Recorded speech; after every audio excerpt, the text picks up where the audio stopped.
Charleston, South Carolina. Older than America and as salty as the sea.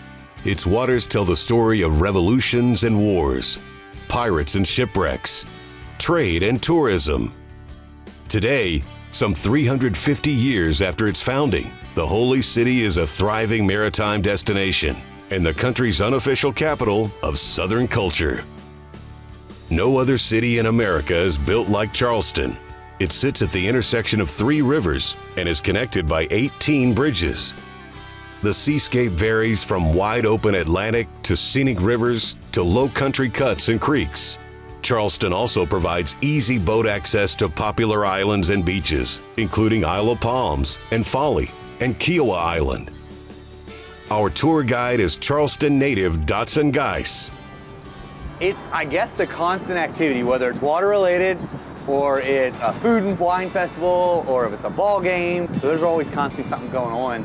Born and raised here, I've not explored every little estuary of this beautiful place. So I feel like when people come to Charleston, there's never anything that you can't find something to do.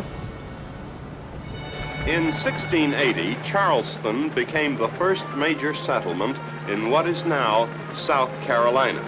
So naturally, this fabulous Atlantic seaport is the state's oldest and perhaps most charming city. There's no bad view in Charleston.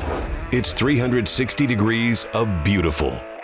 The best way to see it is by boat, and not just any boat. How about the Aviara AV32 with twin Mercury 300s? With plenty of comfy wraparound seating and no obstructed views, it's basically a floating living room with Charleston up on the big screen.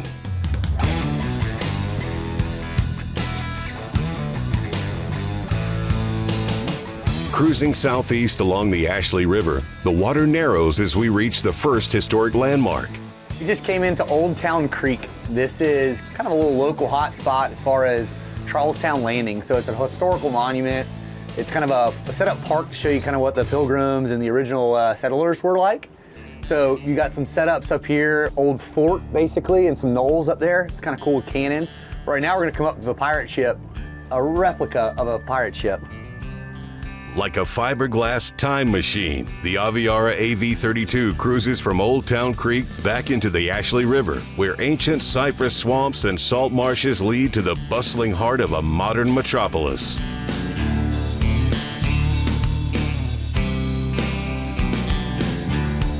We're downtown Charleston, so the peninsula's behind me. Basically, this is like Marina Row. So you got tons of restaurants, marinas. It's kind of the point of Charleston where it's inside the harbor, so it's protected. The visuals just keep coming. The Arthur Ravenel Bridge and its 186 feet of clearance. The USS Yorktown, the World War II aircraft carrier that clocks in at 888 feet. Now we come across the Charleston Harbor and we're gonna visit one of 2 forts. So this is Fort Sumter. So these are 2 forts that would shoot across the harbor from each other to prevent any enemies from coming through our shipping channel. So we'll get around the corner here and you'll see the port windows where the cannons used to come out and around. So if you're in Charleston, it's definitely a must-have. At least come by and see it. For the final stretch, we pass sandy shoals and shrimping boats attracting all kinds of life. To Charleston Battery Park.